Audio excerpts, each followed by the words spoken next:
Kenapa? Pertanyaannya kenapa? Kenapa harus sholat? Kenapa tidak puasa, tidak zakat, tidak haji dan lain sebagainya? Nah, karena memang sholat adalah kebutuhan ruh kita. Sholat adalah kebutuhan hati kita, kebutuhan mental dan pikiran kita.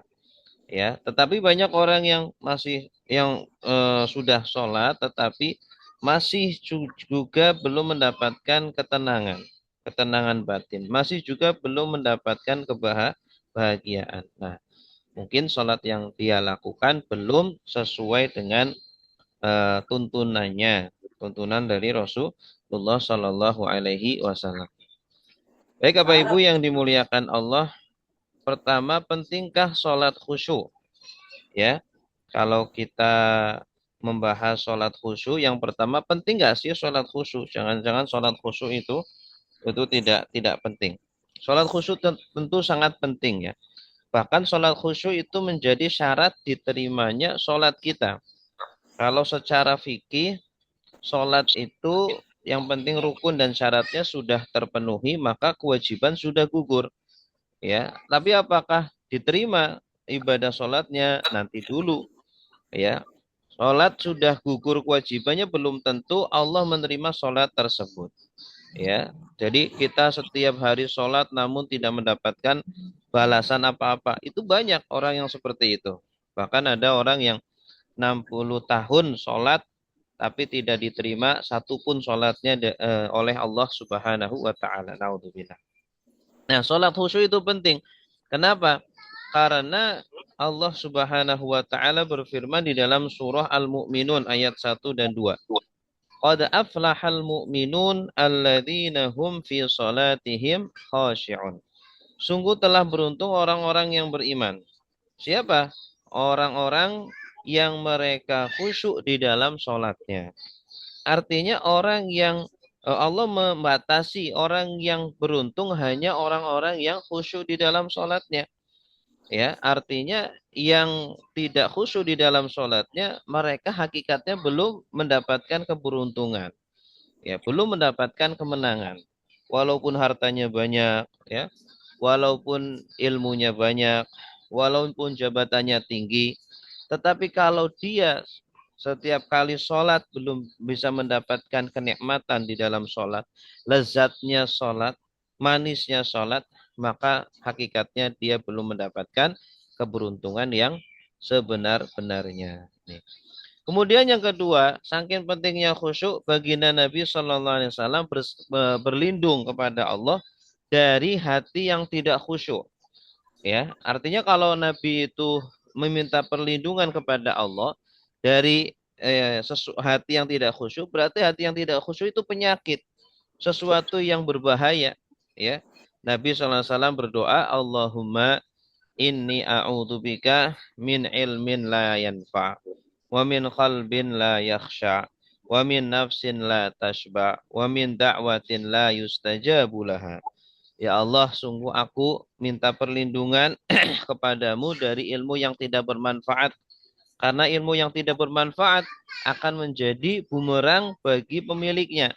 Nah, wa min qalbin la yakhsha, dan juga dari hati yang tidak khusyuk.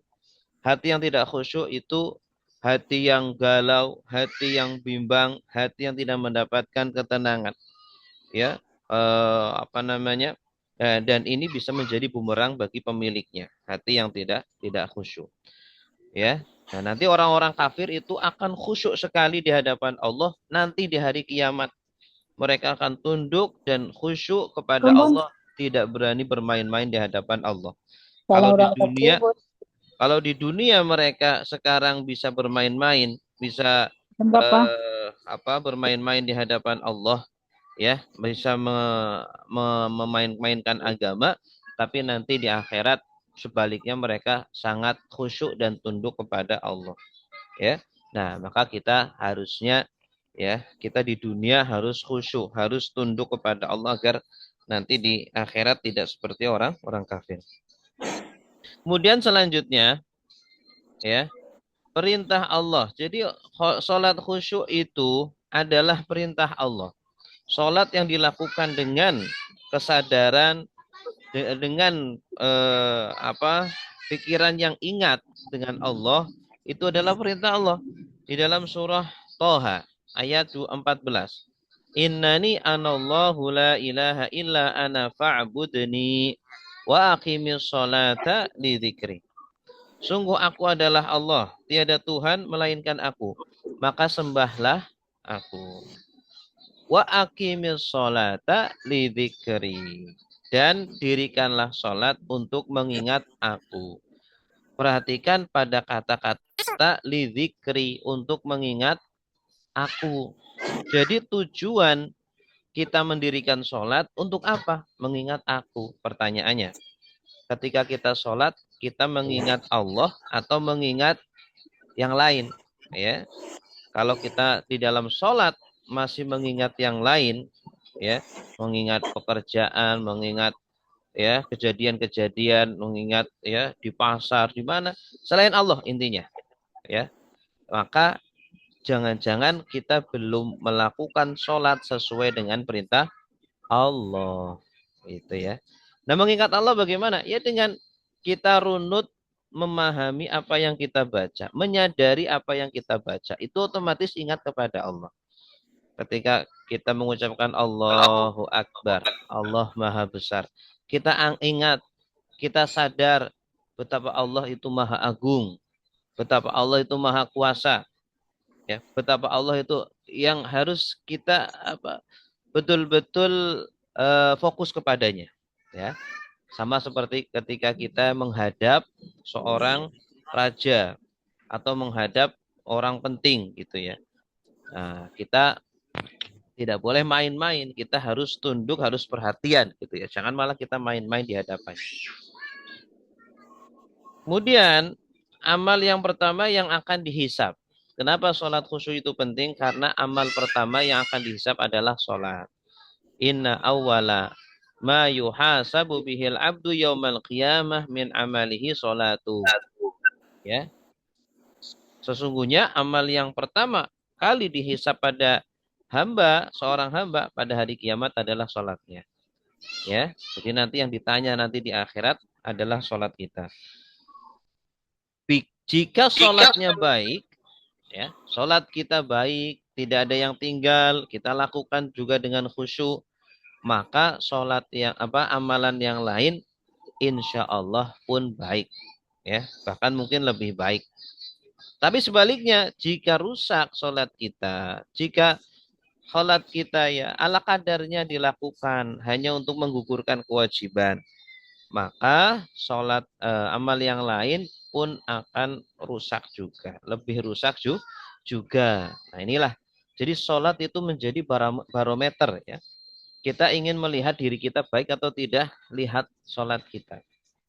Kalau kita perhatian dengan sholat kita, sebisa mungkin kita jaga, kita perbaiki, ya, maka insya Allah amal-amal yang lain baik. Ya, coba kita kadang punya fisik ya, ingin sebisa mungkin fisik kita tampil indah. Kalau terlalu gemuk, kemudian dikuruskan, muka pengen diputih-putihkan, gigi juga sama. Nah, kita begitu perhatian dengan fisik kita. Ya, padahal Allah lebih memandang kepada hati kita. Allah lebih memandang kepada amal kita, terutama sholat kita. Ya, jadi prioritas kita harus dirubah selama ini. Kalau selama ini kita lebih prioritas dengan fisik, dengan dunia, dengan zahir, maka sekarang sebelum kita menyesal, terlambat, maka harus memberikan prioritas yang lebih kepada sholat kita.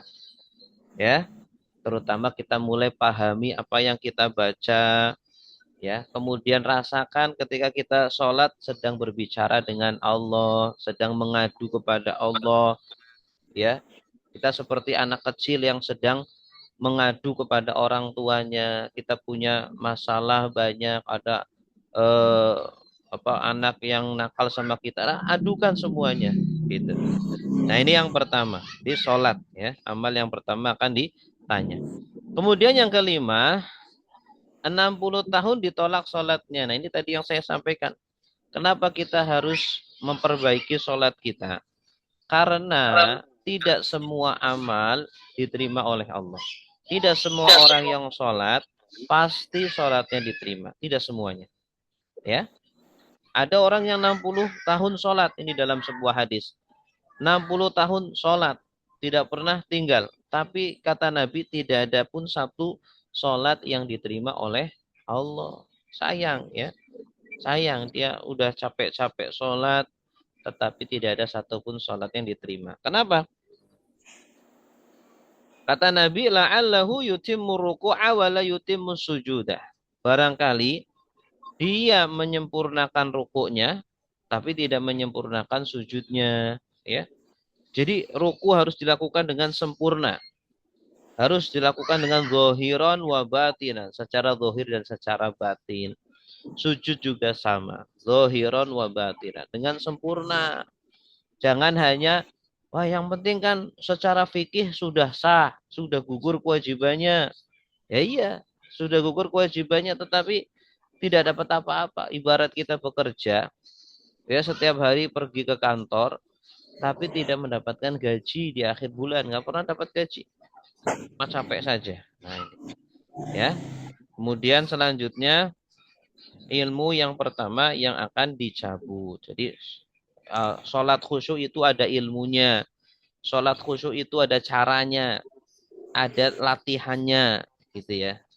Nah, ilmu ini yang pertama yang akan dicabut. Kata Nabi, awalu syai'in yurfa'u min hadhil ummati al-khusyu'u hatta la taro fiha khashi'an.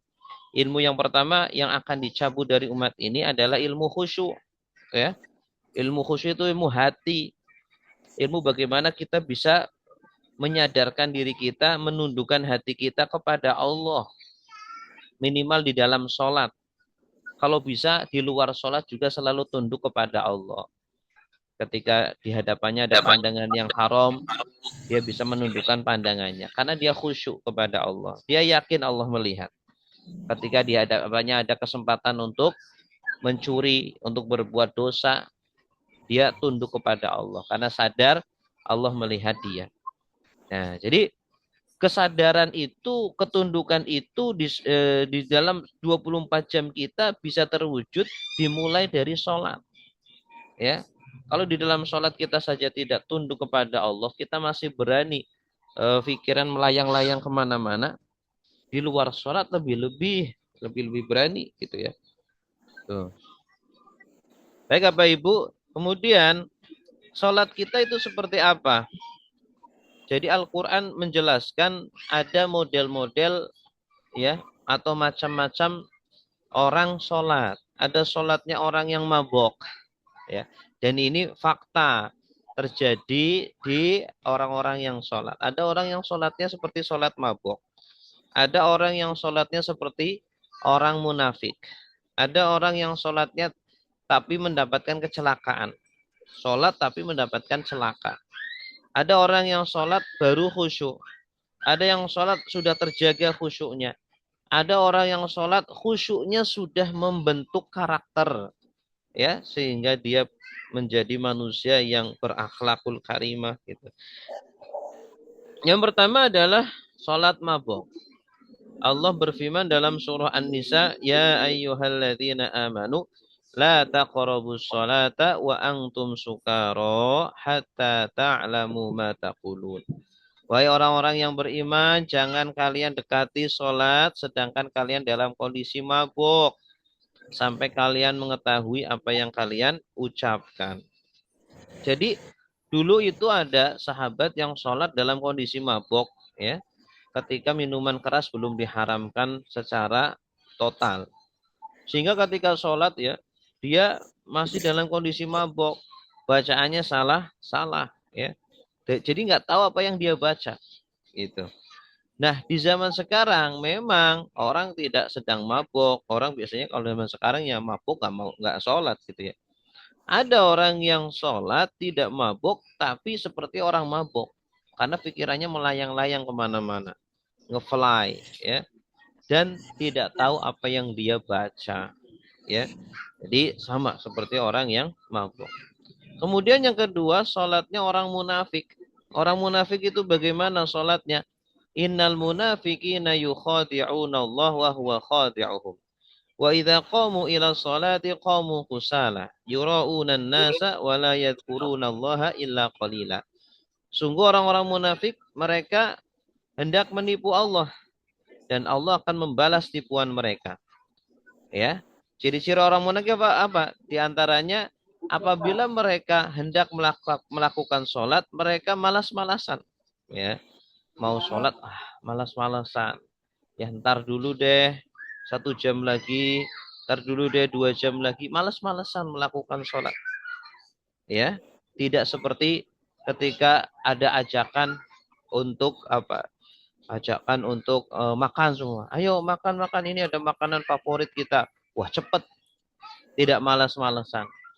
Ya, ada orang mau ngasih 1 juta kepada kita itu di depan, datang sana. Wah, langsung cepet. Nggak ada malas-malas tuh. Tapi kalau diajak sholat malas-malasan. Ini ciri-ciri orang munafik. Ya. Yura'unanna, sholatnya itu hanya ria, ingin dilihat oleh orang lain. Wala yadhkurunallaha illa qalila. Mereka ketika sholat tidak mau lama-lama, ya. Berzikir kepada Allah bentaran saja. Ingat kepada Allah bentaran saja. Enggak mau lama-lama. Panas kalau lama-lama, ya. Kemudian yang ketiga, sholat celaka. Orang yang sholat tapi mendapatkan celaka. Fawailul lil musallin alladzina hum an sholatihim sahun. Ya. Maka celakalah bagi orang-orang yang sholat yang mereka lalai dari sholatnya. Masya Allah. Orang yang lalai dalam sholat itu sudah sholat tapi lalai. Pikirannya lalai kemana-mana. Tidak sadar dengan apa yang dia baca. Ya. Tidak memahami apa yang dia baca. Ini sholat orang yang mendapatkan celaka. Yang keempat ini sudah mulai bagus. Sudah mulai mau memperbaiki sholatnya. Sudah sadar. Ya, insaf. Ya, sholat yang selama ini saya lakukan sebenarnya sudah benar nggak sih? Oh, akhirnya dia belajar. Nah, qad aflahal mu'minun alladzina hum fi sholatihim khashi'un. Sungguh telah beruntung orang-orang beriman yang mereka khusyuk dalam sholatnya. Nah inilah. Sudah mulai khusyuk. Sudah mulai mau memahami apa yang dia baca.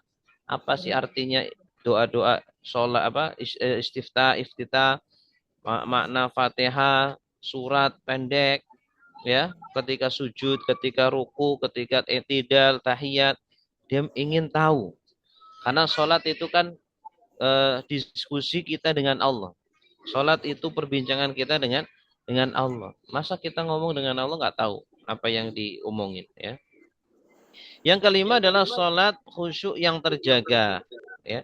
Jadi setelah dia sudah mencoba untuk melatih dirinya, maka dia menjaga kekhusyukan itu. Dan ini butuh perjuangan, butuh kesungguh-sungguhan. Ya, butuh terus-menerus, butuh latihan.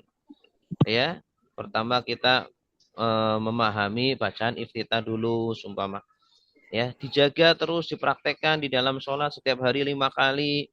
Kemudian Al-Fatihah, kemudian doa ketika ruku, ketika i'tidal, ketika sujud. Sampai dia bisa praktekkan semuanya. Nah, inilah orang-orang yang sudah mulai terjaga di dalam khusyuknya. Terakhir adalah ketika itu memberikan dampak, memberikan bekas baik positif kepada pelakunya. Alladzina hum ala sholatihim daimun. Ya, di antaranya apa? Orang yang ketagihan untuk sholat. Orang yang ketagihan untuk sholat karena dia sudah merasakan manisnya sholat. Nikmatnya sholat. Ya. Jadi sama ketika kita senang ketemu dengan orang, ya. Oh, saya senang ketemu dengan dia. Dia orangnya enak, diajak ngobrol enak. Kalau ketemu sama dia, saya dikasih minuman, makanan yang enak. Wah, senang. Jadi ingin ketemu lagi, ketemu lagi, ketemu lagi. Nah, begitupun ketika kita sholat, itu kita ketemu dengan Allah. Allah itu yang memberi kita rizki, yang memberikan kita makanan, minuman, harta, ya, segalanya. Ya, sehingga apa? Dia ingin terus ketemu dengan Allah. Dia ingin terus ngobrol dengan Allah melalui sholat. Baik, apa dan bagaimana sholat khusyuk? Ya. Sholat khusyuk itu Bapak Ibu, pertama gerakannya seperti Nabi, ya.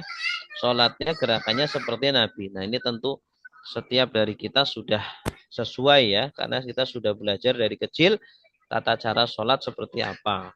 Dari mulai berdiri sampai salam. Ucapannya juga ya sama. Insya Allah sama. Walaupun ada yang berbeda iftitahnya sumpama. Tapi secara global sama. Kemudian yang ketiga, nah ini tumak nina. Tumak nina artinya tenang. Ya.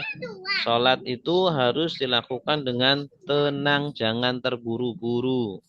Harus dilakukan dengan enjoy. Seperti ya ketika kita bekerja butuh ketenangan, belajar butuh ketenangan, makan pun butuh ketenangan. Ya, makanya di dalam sholat pun juga ya jangan terburu-buru, butuh ketenangan, tenang ya. Jangan terburu-buru. Kemudian tafakur. Kita tenang-tenang. Bagaimana caranya tenang? Harus tafakur. Harus memikirkan, memahami apa yang kita baca. Sholat itu sedang berdialog dengan Allah. Sholat itu sedang berbincang-bincang dengan Allah. Nah, setelah itu puncaknya adalah tadabur. Jiwa kita, ya, hati kita menjiwai apa yang kita baca. Ya, jadi kita menikmati setiap bacaan, setiap huruf yang keluar dari lisan kita nikmati betul ya. Kita bisa ngobrol dengan Allah, nikmat sekali ya Allah. Kita bisa bermanja-manjaan dengan Allah, oh, nikmat sekali gitu. Hanya orang yang sudah merasakan nikmatnya ini ingin nambah lagi ya. Sehingga ada di antara sahabat tabi'in ya yang setiap malam sholatnya sampai 100 rakaat 200 rakaat ya, karena nikmat. Nah, itu tumanina. Secara mendalam tumanina adalah yaitu suasana jiwa dan raga dalam keadaan tenang, dalam keadaan tentram dan damai ya. Ini pondasi agar bisa membangun tafakur dan tadabur. Kalau kita terburu-buru, kita nggak tenang ya, nanti nggak bisa tafakur, tidak bisa memikirkan apa yang kita baca, tidak bisa menjiwai apa yang kita baca dan apa gerakan yang kita lakukan ya, maka harus tumak nina ya. Dulu ada sahabat yang sholat terburu-buru, panggil sama Nabi, sini kamu ya, sholli fa innaka lam tusolli, sholat lagi, kamu belum sholat. Nah, jadi sholat yang dia lakukan belum dianggap sama Nabi, walaupun dia sudah sholat, tapi sholatnya itu nggak dinilai, nggak dianggap ya. Sholat lagi kedua kalinya kayak gitu lagi, dipanggil lagi, ulangi lagi sampai 3 kali, baru kemudian diajari sama Nabi kalau sholat itu yang tumak nina, kamu berdiri tumak nina itu ya. Nah, dengan tumak nina itu maka kita bisa tafakur, berpikir ya, memikirkan apa yang kita baca ya, arti-arti bacaan sholat, sehingga ya kita memahami bacaan sholat sehingga akan menghasilkan tadabur ya, tadabur menjiwai, merasakan, menyadari apa yang kita baca, sehingga merasakan seolah-olah Allah betul-betul ada di hadapan kita. Nah, sholat itu filsafatnya adalah filsafat buah kelapa. Nah, orang ingin menikmati santan dari kelapa itu ya, kan harus mengupas dulu serabutnya. Kulit kelapanya itu dulu harus dikupas dulu untuk bisa merasakan santan atau airnya kelapa itu. Ya, maka harus dikupas dulu. Dari beliin tadi nenek alam. Ya, buah kelapanya harus dikupas dulu. Nah, ketika buah kelapa itu sudah dikupas, itu apakah kita bisa menikmati kelapanya? Belum. Ya. Seperti kita kalau sholat baru bisa nerjemahkan ke bahasa Indonesia, belum bisa menikmati. Ya, maka perlu batoknya dibuka. Batoknya dibuka, maka artinya ketika batoknya dibuka itu seperti arti-arti dari bacaan sholat itu sudah bisa kita pikirkan, bisa kita tadaburkan ya. Kemudian setelah itu dagingnya itu dipotong-potong kecil, kemudian diparut. Nah, ketika itu adalah proses seperti kita sedang mentadaburi ya, menjiwai bacaan-bacaan sholat ya. rahasia-rahasia bacaan sholat. Kenapa kok Allahu Akbar? Kenapa apa maksud dari Allahu Akbar? Ketika kita takbiratul ihram Allahu Akbar. Kenapa diawali dengan Allahu Akbar ya? Artinya adalah Allah Maha Besar ya. Kenapa harus angkat tangan ya? Allahu Akbar. Kenapa kemudian ditaruh di atas perut kita ya? Antara dada ya dengan perut. Kenapa ya? Nah, itu ada makna-makna, ada rahasia-rahasia yang perlu kita tadaburi di dalam sholat. Ya, setiap dari bacaan dan gerakan sholat. Sehingga kita bisa menikmati sholat itu sendiri, Bapak Ibu. Ya. Dan selanjutnya, udah sampai sini. Baik Bapak Ibu, sampai sini materi kita pagi hari ini. Ya, mungkin ada yang mau ditanyakan, silakan. Dan cuma sampai jam 9 saja. Akan ada pertanyaan?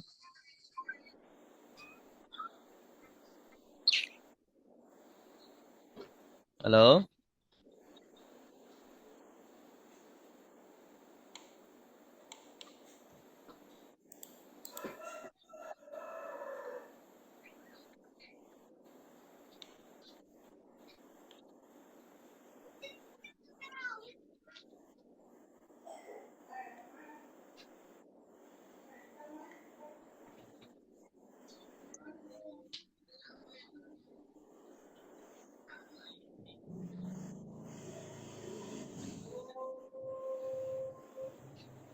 Ya, ada ya silakan Ibu Budi.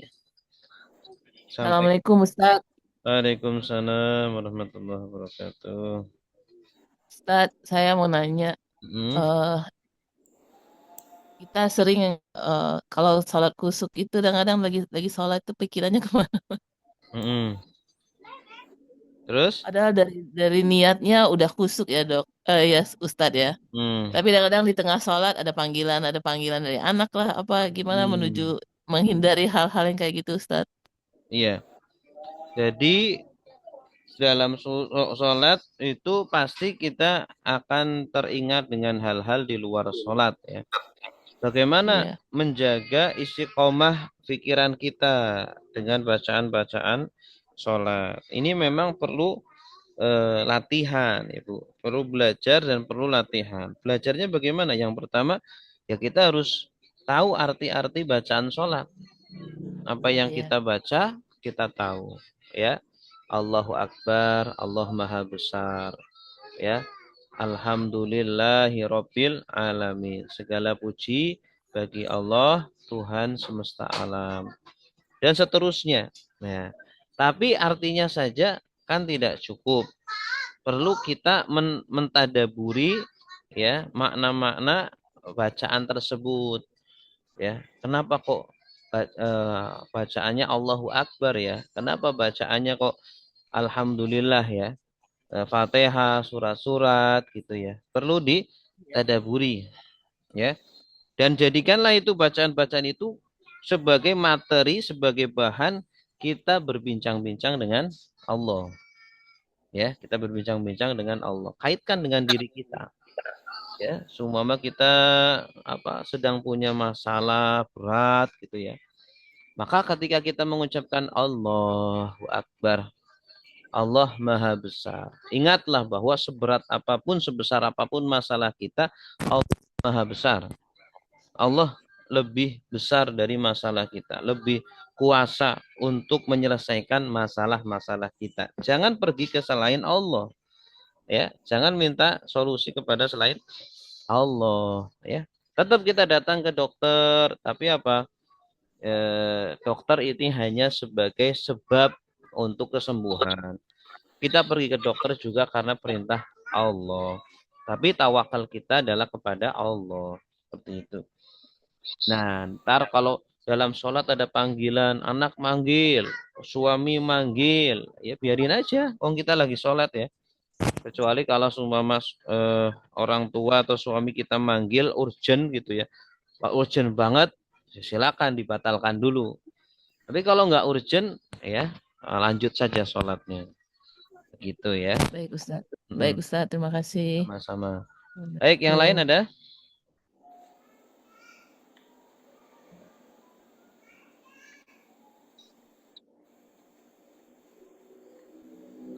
Adakah doa biar sholat bisa khusyuk? Nah, tadi Allahumma inni a'udzubika min ilmin la yanfa wa min qalbin la yakhsha, ya, wa min nafsin la tashba wa min du'ain la yustajabu laha. Ya Allah, aku berlindung kepadamu min ilmin la yanfa, dari ilmu yang tidak bermanfaat, wa min qalbin la yakhsha, dari hati yang tidak khusyuk, wa min nafsin la tashba', dan dari nafsu yang tidak pernah puas, tidak pernah kenyang, wa min da'watin la yustajabu laha, dan dari doa yang tidak diijabah.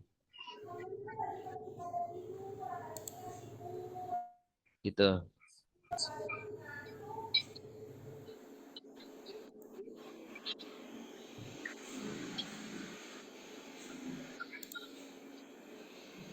Baik, ada pertanyaan?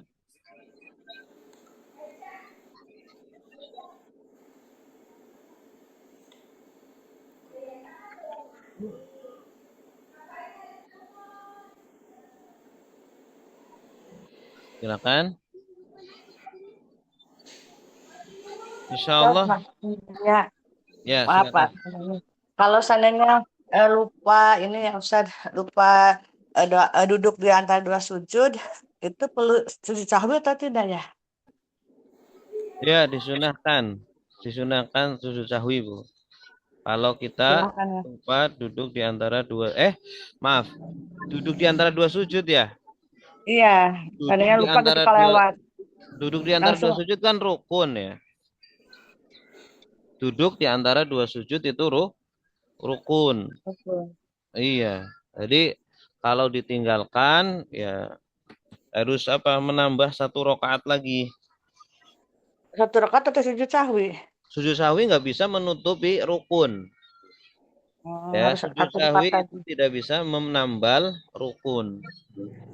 Ya, jadi kalau rukun yang tertinggal harus, jadi rakaat itu dianggap tidak sah, harus nambah satu rakaat lagi. Itu tuh kalau ragu-ragu, kitanya tuh ragu-ragu tadi itu enggak ya duduk antara dua sujud apa enggak ya? Itu tuh keraguan gitu, berarti tetap harus nambah satu rakaat ya Iya. Ustaz. Nambah. Ya, tuh cocok kalau harus Ya, Ustaz. sama-sama. Baik, ada lagi? Silakan.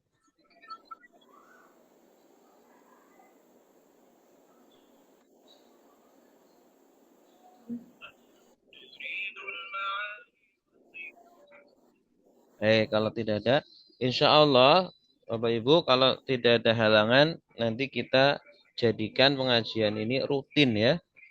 Rutin, nanti kalau bisa jadi kita tulis namanya Bapak Ibu di grup, biar kita saling mengenal gitu ya. Antara guru dengan murid saling mengenal, saling mendoakan, saling mendukung begitu. Jadi semoga bisa berlanjutan sehingga kita bisa semakin banyak orang-orang yang ingin memperbaiki kualitas sholatnya. Dengan kualitas sholat semakin baik, semoga perbuatannya semakin baik, akhlaknya semakin baik dengan keluarga, dengan tetangga, dengan seluruh manusia semakin baik. Gitu ya. Baik. Saya sudahi pertemuan kita pada pagi hari ini sampai sini. Mohon maaf atas segala kekurangan. Terima kasih atas segala perhatiannya. Kita tutup dengan doa kafaratul majlis. Ya, subhanakallahumma wa bihamdika asyhadu an la ilaha illa anta astaghfiruka wa atubu ilaik. Wassalamualaikum warahmatullahi wabarakatuh. Waalaikumsalam warahmatullahi wabarakatuh. Waalaikumsalam warahmatullahi wabarakatuh.